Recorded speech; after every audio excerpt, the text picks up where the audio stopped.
amis, regardez bien les images-ci. Vous pouvez voir qu'ici, il y a un monsieur couché et une silhouette un peu floue là. Et ici, il y a un monsieur couché et toujours une autre silhouette floue. Alors, ceci s'est passé pendant cette période de fête-ci là.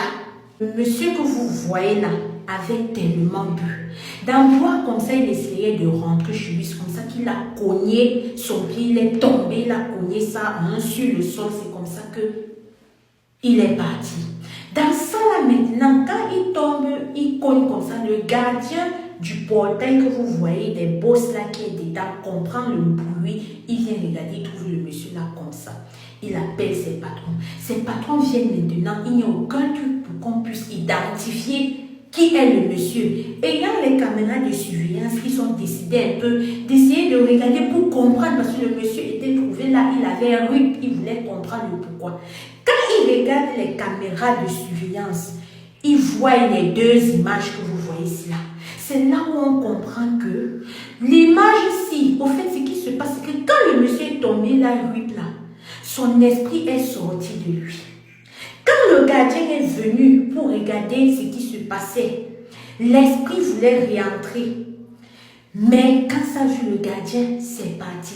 Quand le gardien part maintenant pour pouvoir alerter les patrons qui ont une situation dehors, l'esprit veut revenir entrer. Quand les patrons viennent, ils allument la lumière, l'esprit est parti une fois.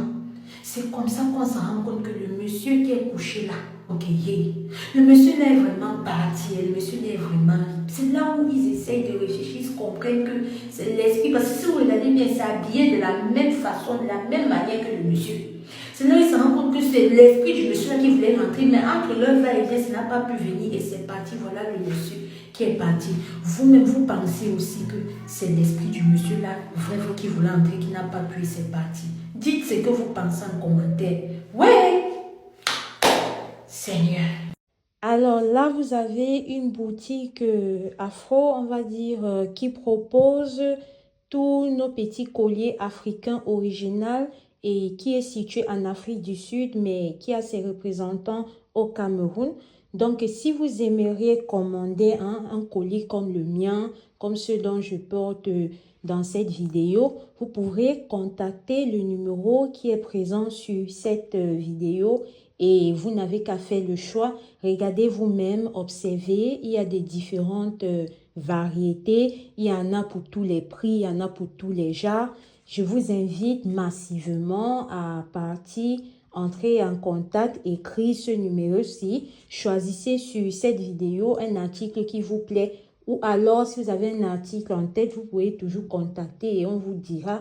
Je vous assure, les prix sont abordables. Donc, ne voyez pas la qualité, ne voyez pas comment c'est tellement beau, bien arrangé et tout. Vous avez peur que non, les prix, nanani, nanana, non. Je vous assure, les prix sont abordables et ce sont des trucs de très bonne qualité. Moi, vous connaissez, je suis en Europe et on a pu me livrer ça ici. Donc, vous aussi, qu'importe où vous êtes, cette personne livre partout dans le monde. Les filles, vous ne voulez pas être un peu stylé, genre des filles de l'Afrique du Sud, des Sud-Africains, mode Zoulou, ou alors comme des Kenyans, je vous assure, vous ne seriez pas déçus. Les filles, allez commander, même les gars aussi, il y en a pour tout. Vous voyez, si vous êtes peut-être en couple avec les Whitey, il y a des boubous tels que vous avez vu sur cette vidéo pour leur faire découvrir notre culture.